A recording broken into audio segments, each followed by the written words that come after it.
யோ Lord லபத்தாசு, ஏன் இவ்வளவு கீழ்த்தரமா இறங்கிட்ட? என்ன சாட்டையோட வேலையை நீ பாக்குறியா? இல்ல டிவிகே கட்சியில இருந்து யாரு என்ன பண்ணாலும் தப்பு, நின்னா தப்பு, நடந்தா தப்பு, உட்கார்ந்தா தப்புன்னு எதுக்கு எடுத்தாலும் ஒப்பறி வச்சுட்டு இருக்கே, என்னதான் பிரச்சனை கேட்கிறேன். ஏன் ஒரு பெண் அமைச்சர்னா அவங்க வந்து கோட் சூட் போடக்கூடாதா? அவங்க வந்து உடையலங்காரம் சீலங்காரம் பண்ணக்கூடாதா? நீ யார் இதெல்லாம் கேட்கறதுக்கு? அவங்க சொல்ற கருத்துல பிரச்சனையா அதை பேசணும், அதை விமர்சிக்கலாம். உடை அலங்காரம் ஆடை அலங்காரம்னு இதெல்லாம் என்ன பேச்சு கேட்கிறேன். ஸோ இப்போ எதை பத்தி பேசிருக்கோன்னு கேட்டீங்கன்னா, தமிழ வெற்றி கழகத்துடைய தொழில்துறை அமைச்சர் கீர்த்தனா இருக்காங்கல்ல, அவங்க வந்து பாத்தீங்கன்னா தொழில் முதலீட்டாளர்களை ஈர்க்கும் விதமாக அவங்க ஒரு வீடியோ காணொலி வெளியிட்டிருக்காங்க. இப்போ அதுதான் பயங்கர ஒரு சர்ச்சையா போயிட்டு இருக்கு. என்ன கேட்டீங்கன்னா, அந்த வீடியோல அவங்க வந்து பாத்தீங்கன்னா ஒரு கோட் ஷூட் போட்டுட்டு புதுவிதமான இந்த சிகை அலங்காரத்தோட பாத்தீங்கன்னா ஒரு உடை அலங்காரத்தோட ஒரு வீடியோ காணொலி வெளியிட்டிருக்காங்க.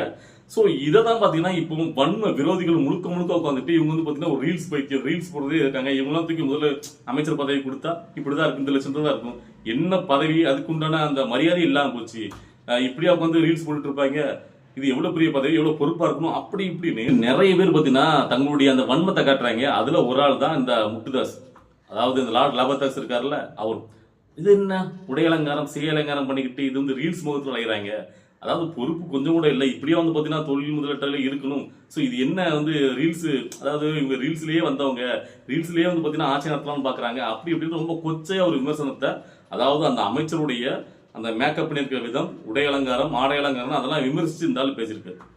நான் கேட்குறேன், ஒரு அமைச்சர் அவர் பெண் அமைச்சர் இருக்கிறவங்க ஏன் கோட் சூட் போடக்கூடாதா? அவங்க வந்து பார்த்தீங்கன்னா சேரியில தான் கட்டிட்டு இருக்குமா, இல்லை ஏதாவது ஒரு வரமுறை இருக்கா? நான் ஒன்றும் கேட்குறேன், அவங்க இன்னும் ஒரு அறகுறையான ஒரு ஆடை ஒன்றும் அணியலையே. அவங்க எல்லாருமே பார்த்தீங்கன்னா இளைய தலைமுறைகள். ஸோ அவங்க வந்து பார்த்தீங்கன்னா ஒரு வேற லெவலில் ஒரு அடுத்த கட்டத்துக்கு எடுத்துட்டு போறாங்க. அதெல்லாம் உங்களால் பொறுத்துக்க முடியலன்னா உங்களாம் இப்படி தான் எரியும்.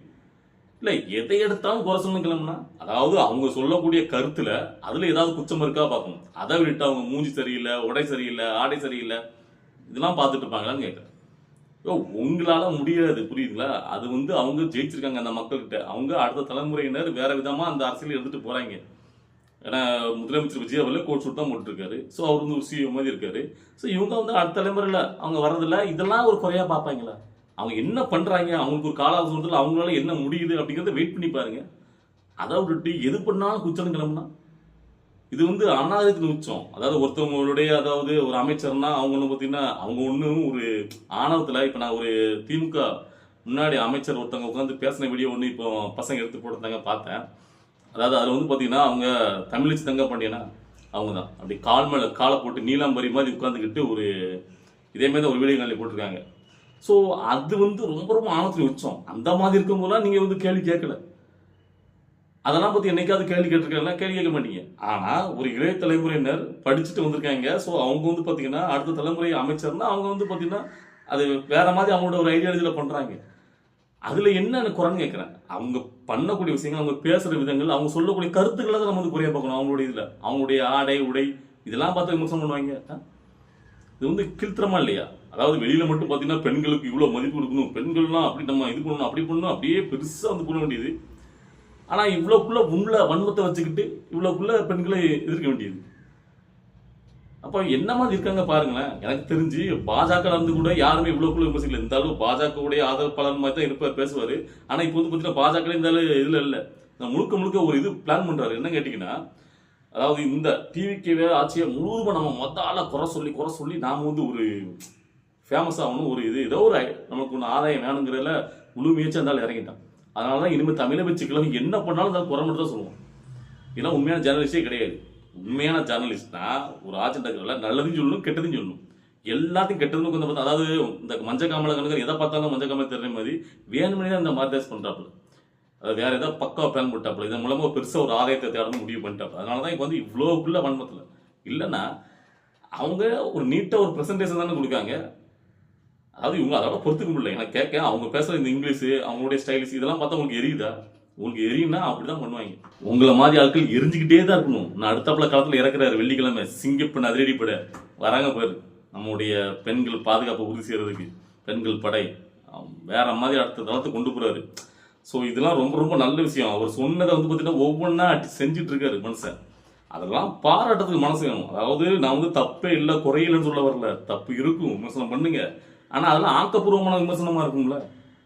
சில விஷயங்கள்ல இப்போ சில பேர் எல்லாருமே விமர்சனத்தை வைக்காங்க ஒவ்வொரு இதுலையும். இப்போ நாம கூட சில இடத்துல விமர்சனம் வைக்கிறோம். நான் வந்து விஜயவருக்கு ஓட்டு போட்டவங்க தான் விஜய் ஜெயிக்கணும், விஜய் முதலமைச்சர் ஆக்கணும்னு ஆசைப்பட்டு எல்லாம். ஆனா அவங்க வந்து ஆட்சியில் அமர்லும் போது சில விஷயங்கள் நம்மளுக்கு முரண்பாடா இருக்கும்போது நம்ம வந்து விமர்சிக்கிறோம், அது வேற.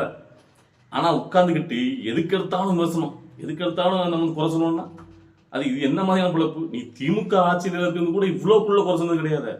நம்ம மாத்தாசு இப்ப கம்பேர் பண்ணி பார்க்கும்போது திமுக வந்தாலும் விமர்சனம் இருக்கு. ஆனா எனக்கு தெரிஞ்சு திமுகவுடையும் டிவிக்கே தான் அவ்வளோக்குள்ள.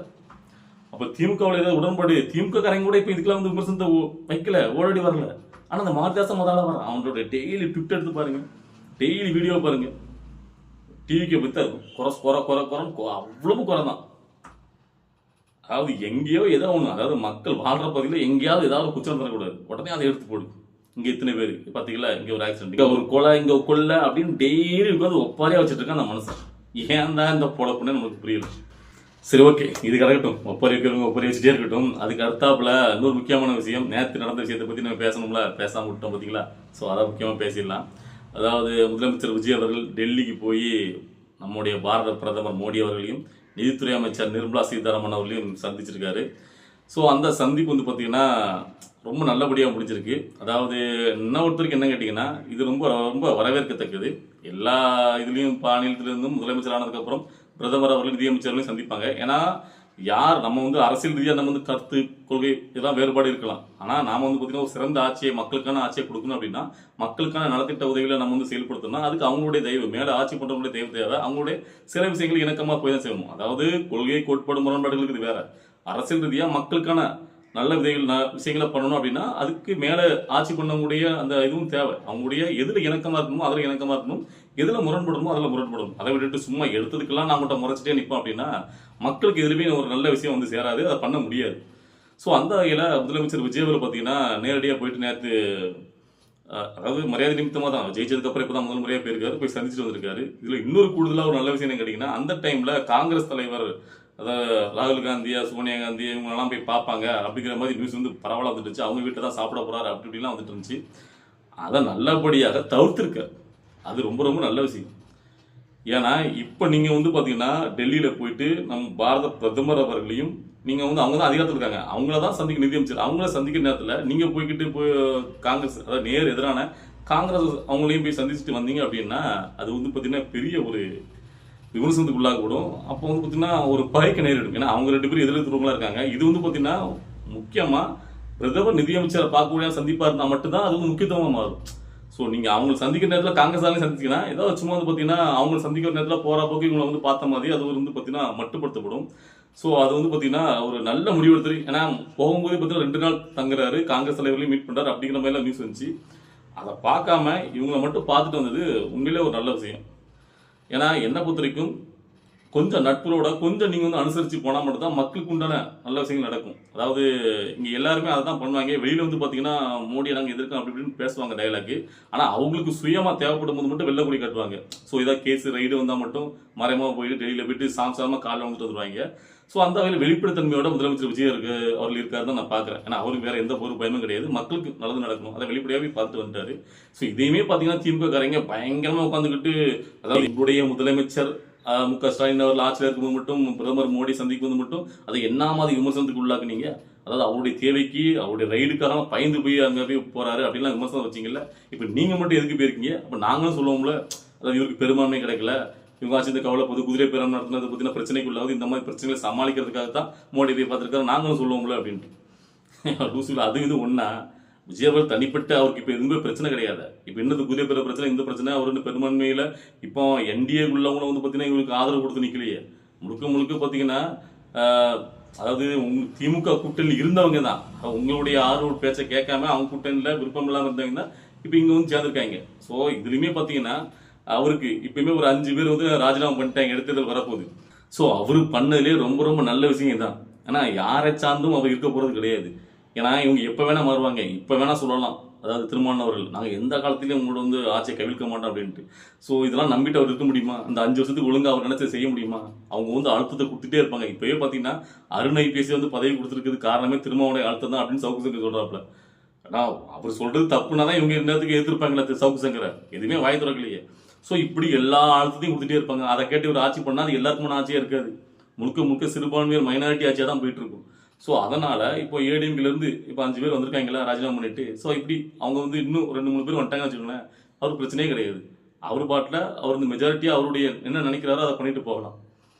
ஸோ அந்த வகையில் முதலமைச்சர் விஜய் அவர்கள் பார்த்தீங்கன்னா இவங்களோட தயவு அவங்களோட தயவுன்னு இருக்க அவர் விரும்பலை. அந்த வகையில் அவர் பண்ணுறது சரியானது தான். இது வந்து குதிரை பேரும் சொல்ல முடியுது அப்படின்னு சொன்னீங்கன்னா எல்லாருமே திமுக இருக்கக்கூடிய அவ்வளோ பேருமே அதிமுக இருந்து ராஜினாமா பண்ணிட்டு திமுக சேர்ந்தாங்கன்னா அப்போ அதெல்லாம் என்ன சொல்லுவீங்க? இப்போ வரைக்கும் ஓபிஎஸ் அதிமுக இருந்து முன்னாள் முதலமைச்சர் 3 தடவை இருந்தவர் நான் போய் சேரலையா திமுக போயிட்டு? அப்போ அது குதிரை பேரம் கிடையாதா? என்ன நீங்கள் நினச்சிட்டு இருக்கீங்க? சரி, ஓகே. இந்த விமர்சனம் பண்ற வாய்க்கெல்லாம் கடைசி வரைக்கும் விமர்சனம் பண்ணிட்டே கிடக்க வேண்டியதான், வேற ஒன்றும் பண்ண முடியாது. அதாவது விமர்சனங்கிறது நாகரிகமான முறையில் நேர்மையா இருந்தா அதை வந்து பார்த்தீங்கன்னா ஏத்துக்கலாம். ஆனா முழுவதுமா பிளான் பண்ணி திட்டமிட்டு பழிவாங்கிற படலமா பண்ணிட்டு இருந்தா அதை மக்களே புறக்கணிச்சிருவாங்க. சரி, இன்னும் அடுத்தடுத்த கட்ட அரசியல் நிகழ்வு பார்த்து நம்மளுடைய வீடியோ வரும், வெயிட் பண்ணுங்க. ஓகேவா? பாய்.